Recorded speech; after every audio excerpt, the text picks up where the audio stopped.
Welcome back to Movies TV Mag. You can follow me on Twitter at Movies TV Mag, on Instagram at Movies TV Mag 555, and on TikTok at Movies TV Mag 555. Also, welcome to Sunday's edition of the DCEU Daily.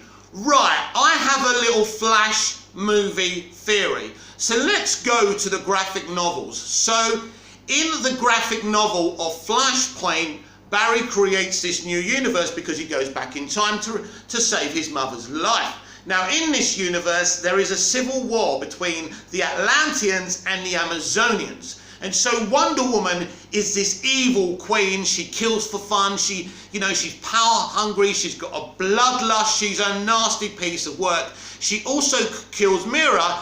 And it turns out that actually Aquaman and Wonder Woman are just as bad as each other, and they're actually lovers as well. So she's pretty brutal. So I think it's from the beginning they decided to do this. They weren't willing to show Gal Gadot as an evil Wonder Woman. But this is an interesting one, because Wonder Woman in the comics has got a twin sister called Nubia. I think that's how you say her name. So what if in Andy Muschietti Flash movie, Nubia, played by Gal Gadot again, and I mean, obviously she would be Gal Gadot, so you'd still see her being evil, but what if in this Flashpoint world, Nubia is kind of this evil version of this Amazonian queen, and she's the one who's at war with the Atlanteans. She's the one who's kind of lovers with, maybe not Aquaman, by the way, because I think they'll be just as resistant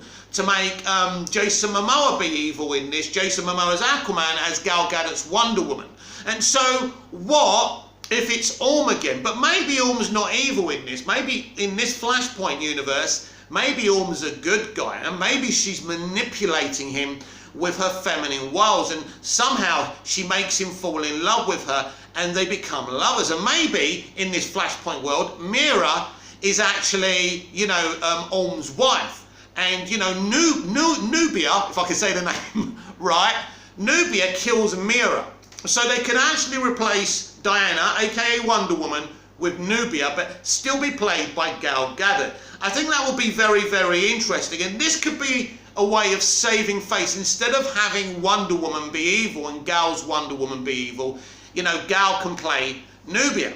They could even change it, that Nubia and Diana are not twins, and in fact, they're sisters, so a different actress could play Nubia. And don't forget, there's already been rumours that they cast another version of Wonder Woman. What if that actress is playing Nubia, which is Diana's sister, and they're doing this Amazonian Atlantean war like that? I think that would be really, really good, and I think it would be an interesting change-up. So I think we could see something like this, because I think Nubia needs to be represented in live action as well. She's a great character, by the way.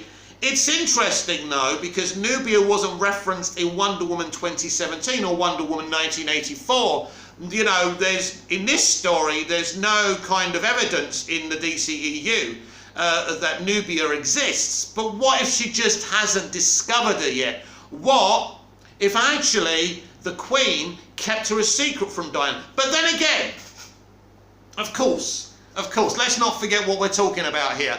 We are talking about Flashpoint. So Nubia not being kind of represented in the DCEU thus far isn't important, because she may not exist within the DCEU. But when Barry goes back and attempts to fix everything, Nubia may exist as the twin sister this time in the central universe.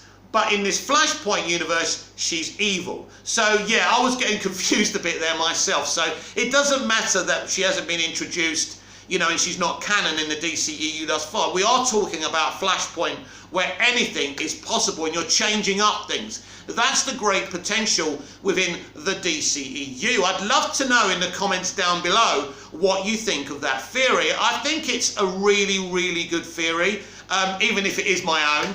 Because someone put up some fan art of Nubia, and I thought, yeah, it'd be good to use her. And seeing they don't want Wonder Woman to be evil, they could actually, you know, cast her as a non-identical sister, twin sister, and just the sister, and she could be played by someone else. Or if she is a twin sister, she could be played by Gal. But I do think they don't want us to see Gal being evil, because this would trigger too many people.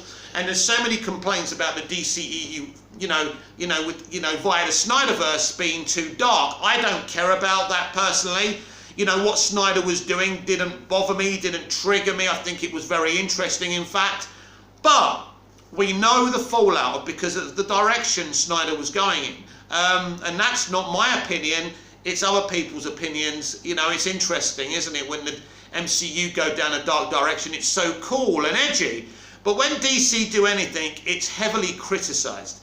So yes, I think that Nubia could be involved in the Flash movie, and introducing her like that, because I would like to see the Amazonian and Atlantean War. Now, I know that some publications, some big publications, were saying they're not going to do the Amazonian Atlantean War, but doing it with the sister, whose name's already escaped me, Nubia, that's it, and Ulm, but kind of a Flashpoint version of Ulm, that would be interesting. It keeps, what it does, it keeps Jason Momoa's Aquaman clean, and it keeps Gal Gadot's Wonder Woman clean as well. There's a way around it. But also, we know there's a rumoured meta-human war in the Flashpoint universe. This could actually replace the Atlantean Amazonian war. So I think that a meta-human war will be kind of interesting, especially if it's kind of a hint or a clue that's what's going to happen in the central universe when Barry goes back to normal. But we know the universe is being rebooted, so anything's possible. Things will be different when Barry goes back. Either they will be like the comics, where little things are different and there's little changes. That's what they did in Arrowverse as well. Or when they reboot it, they really reboot it. They're kind of at the beginning. It's a fresh start. That's already been explained to us by everyone at DC. Andy Muschietti, Walter Hamada, Barbara Muschietti. Their exact words, it's kind of like we're starting again, but not forgetting everything. So that's going to be an interesting concept as well. How you start from scratch, how you reboot the franchise and the DCEU universe, but you still remember everything. How you execute that, of course, is very, very important. So yes, it wouldn't surprise me if Nubia is involved. And again, considering or the rumour is, they've cast someone, you know, as Diana, or whoever it is, it could be Nubia. And so, you know how that crap they were saying a few months ago that they'd recast Gal Gadot's Wonder Woman, which of course isn't true. But again, anything's possible with this reboot and this Flashpoint. Now, I don't believe there's a reality anywhere where Gal Gadot wouldn't want to play this character anymore. Now, we know her friendship with Patty Jenkins. Maybe it could be problematic if Patty Jenkins is removed from Wonder Woman 3. Thus, at this moment in time, Patty is very much directing Wonder Woman 3. Nothing has come out about her not doing it. But Miss Grace Randolph, quite a few months ago, pre the Snyder Cut, was saying some suits at WB actually wanted Zack Snyder to write and direct Wonder Woman 3. I would be absolutely fine with this, because I think no matter what you think of Snyder, his handle on Wonder Woman is pretty good. And I think her having the sword and the shield is very important. It's a part of who she is. Now, I don't think she had it in the Wonder Woman TV series, which Patty Jenkins seems to be a big fan of. Now, maybe Patty's not that interested in the comics and she sees the origins more of the TV series. The truth is, back then, when we were watching the TV series, it was okay. But it wasn't a great, it wasn't a great live-action adaptation of Wonder Woman. And you know, what's her name, who played Wonder Woman in the TV series, and I forget her name now, she was a very attractive woman, and I think that's why most young boys were watching it, to be fair.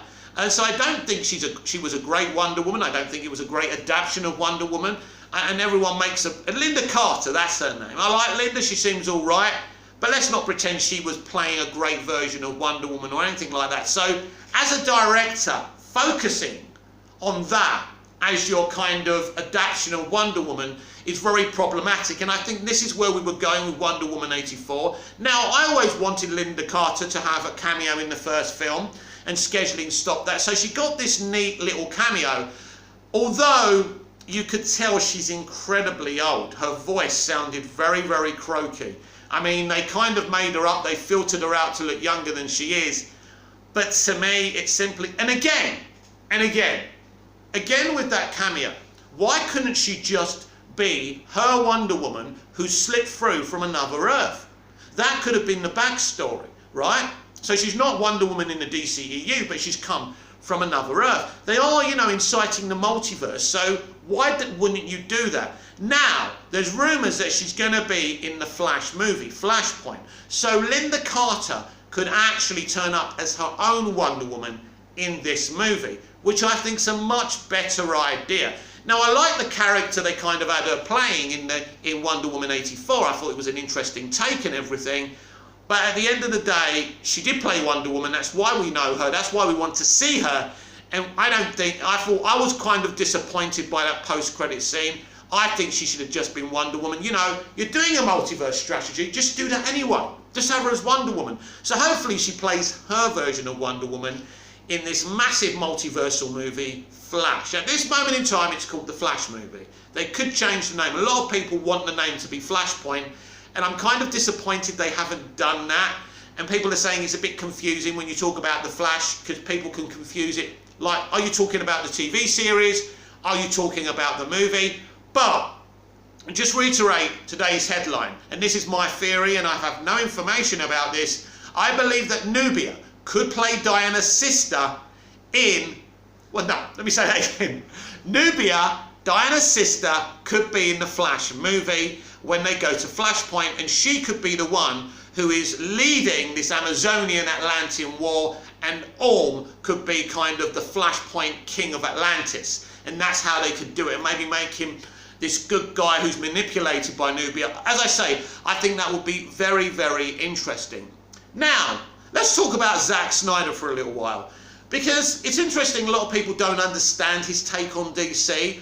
I think his DCEU arc isn't adapting the comics, it's adapting the Bible. Oh yeah, definitely, it's adapting the Bible. I want you to think about this very carefully, right? What is it that Jor-El says to him? You know, you will what is it? You will lead them to the sun, or whatever he says. They will fall. Basically, he's telling us he's adapting the Jesus Christ crucifixion story, and literally Jor-El is God. And the way Jor-El speaks to Clark in this film, it's pretty obvious what's going on. They will fall, but that's it. They will join you in the sun. You know, and this is what happens in the Bible story when Jesus is crucified. You know, everyone betrays Jesus, and Jesus carries the cross for our sins. Now, I'm not religious, so if you're not religious and you're offended by religion or Christianity, I'm not religious, and my family are Greek Orthodox, but I don't have any faith whatsoever. I don't not believe, but I don't strongly believe either. But I do think the Bible is an interesting storybook with wonderful stories that have been used in many novels, fictional novels, films and television shows. The stories in there are great entertainment. They're great fiction. I don't know if they're real or not. I don't want to stand here and say if they're real or not. So I believe that the Snyder arc is definitely an adaptation of the Bible and the crucifixion story, rather than an adaptation of any DC comic, and it's obvious. And you can go further than that. You can say that Ben Affleck's Bruce Wayne Batman is a bit like Judas. Now, even though they're not friends at the beginning, then they don't know each other, he does play Judas's role to a point. Now, it's not a straight adaptation of Judas, but he does, you know, he is trying to kill him. He does have a misled opinion of him until Superman, Kal-El Clark Kent, proves that he's a good, pure guy who also has a mother. That's why he doesn't kill him in the end. It's not because their mothers have the same name. Another confusion by the MCU crowd, and let's just call them the MCU crowd. Let's be honest, it's not their fault that they're not too bright. When you're watching the MCU, you're not really challenged with depth. Let's be honest about it. And Snyder's DCEU movies have great depth, just like Nolan's Dark Knight trilogy has. You know, Nolan was very much involved in Man of Steel as well. Let's not forget about that. And so he kind of has his crucifixion in Batman vs Superman Dawn of Justice. And that's when everyone kind of changes their mind about him and realizes he saved them. He sacrificed himself for their sins, in a way. If you think about it, their sins are the way they talked about him during BVS, treated him, the way they were holding kind of placards, death to Superman, you know, go home and all of that. And then in Justice League, the Snyder Cut, and even Justice League, Superman is brought back to life. But not like Jesus is, he suddenly comes back to life. No, he's brought back to life by his future disciples, the Justice League, right? So it's a bit mixed up. It's not, as I say, a straight adaptation of the crucifixion story, but it's there. Because ultimately, if you read the comics, the Justice League are Superman's disciples.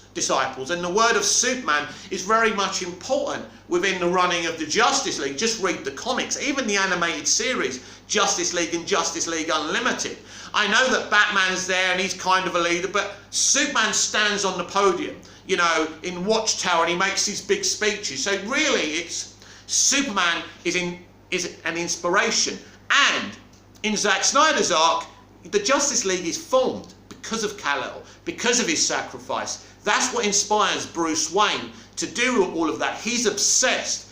And then when he sees an opportunity to, you know, redeem himself by bringing Superman back to life, he does it. And I think that's, you know, so as I say, even though I'm not religious, I do think the Bible has great stories, and the crucifixion story, whether it's real or not, and who knows, it could have been a guy called Jesus, maybe he couldn't walk on water, but there was clearly this kind of guy, a good guy called Jesus, who maybe made some, you know, outrageous claims, and that scared people, and that's why he was crucified. But I don't want to get into the Jesus story, but I think the Snyderverse, and I think I'm not the first one to see this, I'm not breaking the fourth wall by saying this, but I think definitely it is a crucifixion story, and instead of getting crucified on a cross, he gets killed by Lex Luthor's creation. That's why Lex Luthor creates Doomsday, to kill Superman. That's how deeply Lex Luthor hates Superman in the Snyderverse. And that's exactly the same as the comics. The motivation is the same. He hates Superman because he's not Superman, because he doesn't have Superman's power. He believes he deserves it. After everything he went through when he was brought up by his father, let's just call him Lionel in the Snyderverse, because although he's called, I think, Lex Luthor in the Snyderverse, let's just call him Lionel. Right? You know, his father treated him like shit. This guy is psychologically damaged both in Smallville and in the Snyderverse. So when he sees Superman, he sees his father, another powerful man, another angry God who's going to wreak havoc on him. So he wants to eradicate this God. And that's where, in the Snyderverse, his hatred for Superman comes from. That's why I think, you know, the people who hate Eisenberg's portrayal as Lex Luthor, and sometimes it can come across a bit Riddlerish. He goes, oh, you know, things like that. But I don't think that's what he meant to do. In fact, his acting and interpretation of the character is very deep. You can tell he's psychologically, mentally ill, but he's highly intelligent. Intelligent enough to manipulate both Superman and Batman. That's how clever he is. And you don't just get to manipulate Batman, but Batman's just lost Dick Grayson. He's using Bruce's fears against him to manipulate the hatred. So his first idea is that they kill each other. He wants that. You know, Lex is that twisted. So I like that as well. And so you can see Lex, like the Romans or whoever you kind of hold responsible, if you believe it, in Jesus' crucifixion. So he's the element who got Jesus crucified, but Jesus is Superman in the Snyderverse, and he's obsessed with killing Superman, just like the Romans or whoever. I don't want to place it on any one kind of body because people get offended, but whoever you want to say crucified Jesus, you know, the people who got him crucified persisted and insisted that this guy get crucified, not just punished. And this is interesting in BVS because actually, Lex Luthor not just tortures Superman with what he's putting him through and the doubt that everyone's got for him, he actually gets him killed as well. So it's double torture. He really hates someone he doesn't know. It's a bit like social media. When we hate people we don't know. Some people have a great hatred for me. They don't know me. I'm actually a very nice person, but some people just don't think I am. And you can't change people's minds. And sometimes people get so obsessed about you, they go after you on social media. And this is like Lex Luthor. He sees Superman as a dragon who has to be slain, a danger to him. But he also wishes he had Superman's power. There is a misunderstanding about Superman from Lex Luthor, just like the misunderstanding he kind of implants into Bruce Wayne via his manipulation. So that's how intelligent Snyder was. But unfortunately, as I said yesterday, the MCU, the simple way of making a comic book movie franchise, was launched before the DCEU. If the DCEU started before the MCU, I think Snyder would have been applauded pre the Snyder Cut. They were applauding him for the Snyder Cut, but his arc was never applauded. And I think if we, the DCEU, because I do say we, because that's how I feel, and I feel the fans were a family, and I think I also love the fact that the DCEU is the perennial underdog of the MCU. I like that. I like that we're the underdog and people don't, value the DCEU as much as the MCU, because I think the DCEU, especially the Snyderverse arc, is worth supporting. Because, as I say, if we got there before the MCU, people would be saying, wow, because we could have come straight. But the problem is, right, now think about this, Batman Begins happened in 2005, right, and I think, when was it, 2012? But basically, by the time we got The Dark Knight Rises, the MCU had happened. So after The Dark Knight, everyone's saying, yeah, dark comic book movies, this is awesome, this is the right way. So if we came earlier, right, than the MCU, then I think people would have supported what Snyder was doing. But because we came afterwards and people said, this is fun, this is cozy, this is simple, then that changed everything. So as I said yesterday, it's not about the DCEU competing.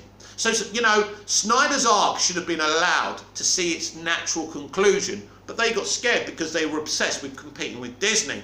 I hope now that they understand that it's about telling a great story, making a great movie, and you can have the connectivity, you can have the kind of interconnective universe, and that's fine. But as individual movies, they still have to be great individual movies. Be Warner Brothers. Get your auteurs in, do great movies, and we'll see where we land. I don't think there's many actually bad DCEU movies. I think if you're a fan of Birds of Prey, you could say it's actually a decent movie.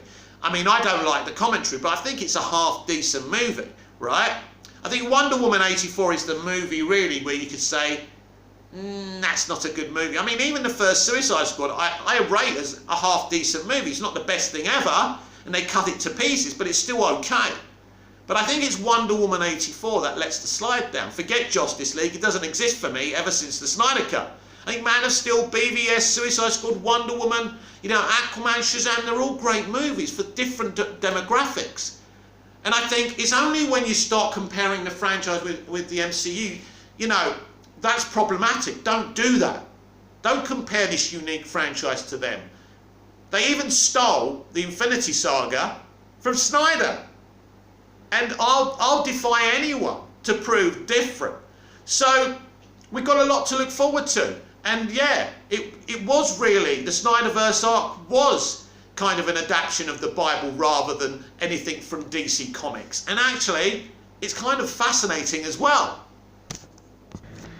And finally today, I want to know in the comments down below, how would you react if it was announced that we would just be getting these two, versions of colour of Superman, but no more Henry Cavill? Now, I think that's where the industry is going. Now, I'm very interested in seeing these two versions of Black Superman. I think that's very exciting. But I also want to see Henry Cavill return, definitely in Shazam, Fury of the Gods, and Black Adam, and in Flashpoint. I believe he definitely should be in those movies, but you never know. There doesn't seem to be a great kind of relationship between the studio and him.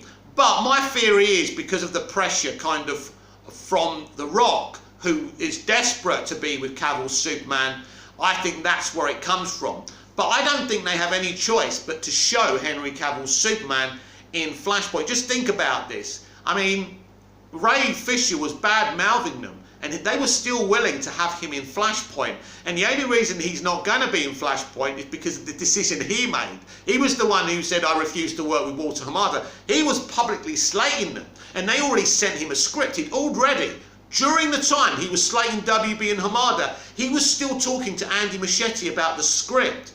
So if that's the case, I think Cavill will definitely be in The Flash. He has to be. There's no way out of that.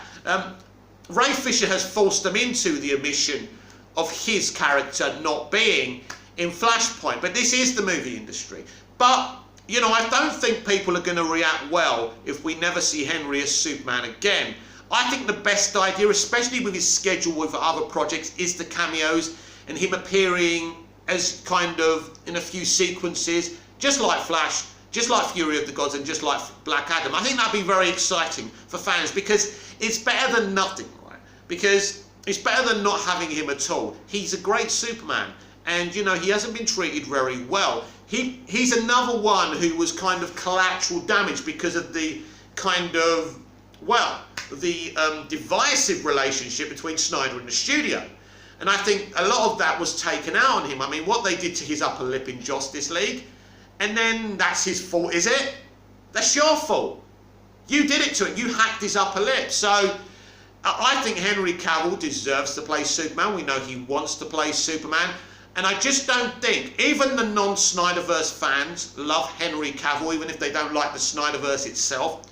He's the perfect Superman. He's tall, good looking, buff. He plays it well. He seems like a nice guy in reality as well. So he hasn't done anything wrong, and he even tried to kind of pitch with another director, you know, a story for a Man of Steel sequel as well. And yes, I know Batman vs Superman is a Man of Steel sequel. I mean another Man of Steel sequel, when they're actually dealing with the Codex. Because that's the one Henry likes. That's the kind of film that he was in that he really likes, and he talks about it all the time. He likes Man of Steel. He thought Man of Steel had the right balance. And personally, I think Man of Steel had a great balance for the character of Superman and Henry. Definitely. So, I hope, and I mean, I don't know. We haven't seen him. We haven't seen him on location or on the set of Flash. But that doesn't mean that he hasn't been there. There have been rumours that actually him and Affleck get some sequences together in Flash as well. We'll have to wait and see for that. I think it will be an impossibility. I think it's like even the DCEU characters Hamada wants to get rid of, right? Get rid of those actors. They still have to be involved at the beginning part of the Flash movie, because pretty much I think the movies that are canon are Man of Steel, you know, BVS, Suicide Squad, Wonder Woman, the Snyder Cut. I definitely think the Snyder Cut is canon in the DCEU and the, you know, the beginning portion of the Flashpoint movie rather than Justice League. That makes sense. But they may not specifically say what film's canon and what film's not. They may use both movies as canon and just take separate portions of it, so that can kind of make sense. And I think once they do Flashpoint, maybe neither of the films will be canon.